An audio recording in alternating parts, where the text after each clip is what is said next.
I didn't seek this revenge, you asked for it, by user diligent_cheerio_902. So like the title says, I only gave him what he asked for.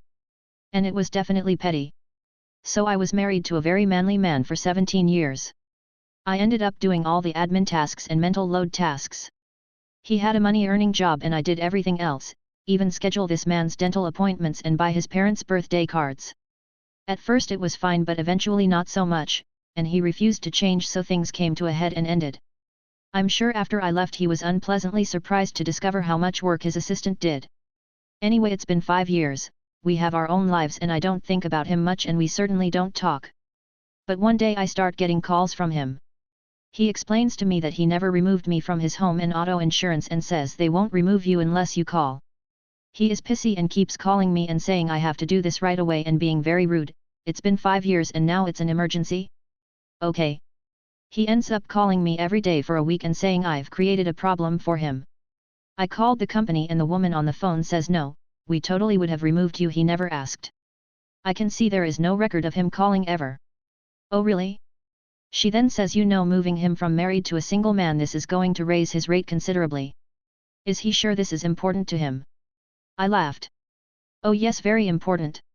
In fact, I haven't lived there for 5 years, so his current policy should really be backdated. She laughs and says yes, he's now going to get a large bill. Not my problem anymore. Edit. Okay, since apparently this matters to people, I'm assuming the agent meant for the current contract/policy, which means just this year.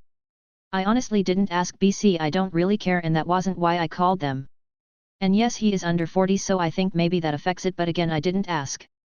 I don't spend a lot of brain power on this guy anymore. I do think PPL are probably right about him having a new girl that was upset, lol. Edit number 2, update here https://www.reddit.com/r/pettyrevenge/s/t8kajane. Side note, he's 39 until September and we got together when he was 18, and yes, we've actually only been separated 4.7 years, so y'all can stop being confused by the math. They kept spamming my email.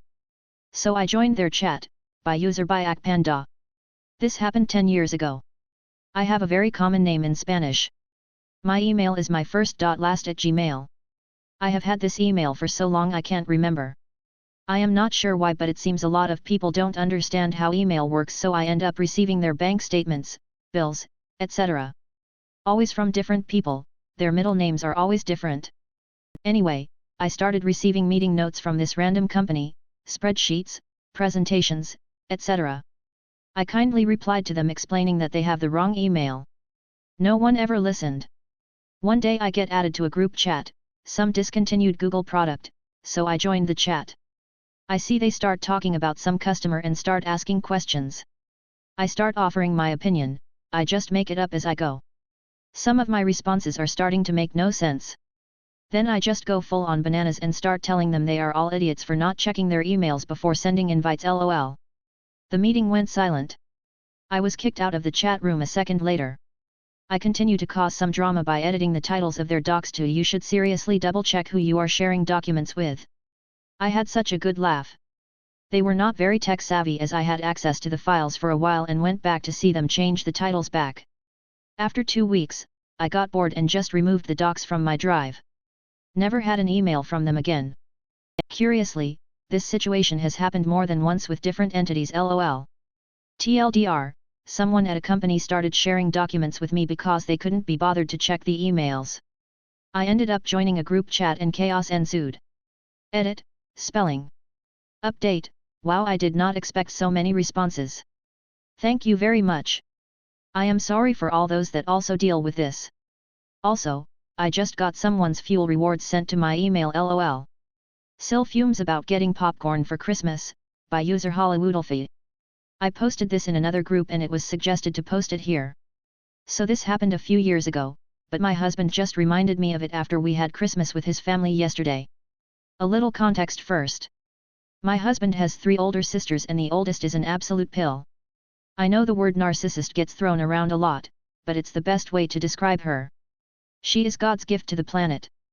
Every guy wants to date her, every woman wants to be like her. And that's why no one will help her, because they are jealous and want to pull her down. This is how she thinks about herself. Everything in her life is bad and she is constantly complaining and making herself be the victim. So after 8 years of her negativity and making herself out to the victim, I decided to pull a tiny little prank and make her the actual victim. Because if I have to listen to her crap, I want it to actually be real. So about a month before Christmas the family gets a text from her with a list of things she wants/needs for Christmas. She was 45 years old at this point.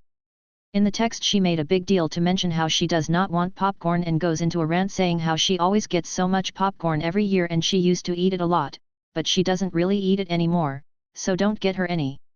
Well, I decided to buy her popcorn.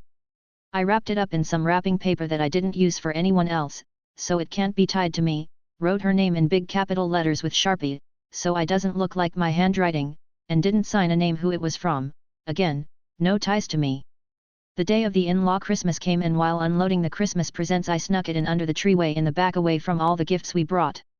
In the middle of the gift opening, she opens a present from one of the other sisters and it's a box of popcorn. LOL.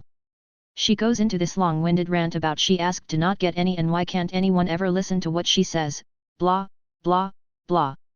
The sister apologizes, one of the nieces offers to take it, and the whole incident is brushed under the rug.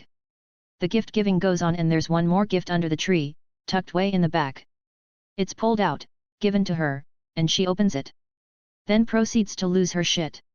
For the next 5 minutes she goes off, making the biggest deal about it, questioning who did it, looking at the wrapping paper and not finding who it's from, trying to identify the wrapping paper.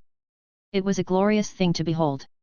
At this point everyone is tired of her and all the gifts were open, so she gets ignored because they are all talking amongst themselves. To this day my husband is the only one who knows it was me and he didn't know about it till we were in the car leaving. Every time I have to put up with her, I just remember, I'm the one who gave you the popcorn, bitch.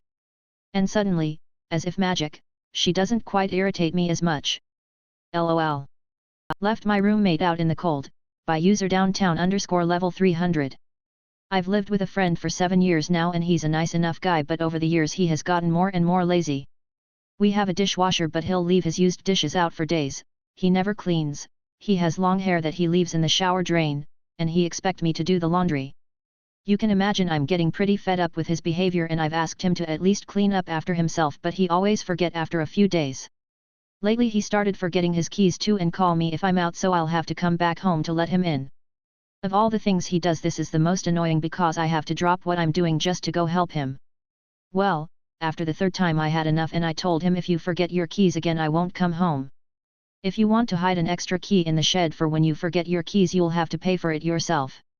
He said he would, he makes more money than me anyway, but lo and behold he never did. The next time he forgot his keys was a cold and rainy day and I told him again that I was done dropping everything for him but I'd come home once I was done with my shopping. Just to be extra petty I went into a few extra stores and really took my time deciding on what to buy. When I got home he was sitting in the shed mostly dry but very cold. He never bought an extra key but he never again forgot his own after that. The last time they parked in my spot, by user Samir Shandy. Several years ago when I moved into my first apartment I was assigned my own parking spot that I had zero issues parking in for the first few months.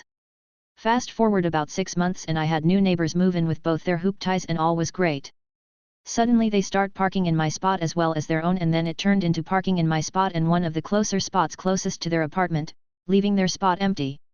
After speaking with them a few times and them ignoring me and finally telling me they were not going to stop, I came home to them parked in my spot again and decided to get revenge. I ran up to my apartment and printed out the nastiest picture I could find of a lady's vagina with a very bad outbreak and typed in big bold font I have her PEs and taped it to her license plate. Her car was backed in and I knew when she left for work in the morning that she would not see it and drive all the way to work with it on her car. Turns out, she also liked to park front and center at work and everyone saw it as they were going into work as well and she was hysterical when she found out it was on there. Neighbors told me she was asking people if they saw who did it, but she never bothered to ask me. Thankfully, that was the last time she ever parked in my spot for the remaining few months I lived at the complex.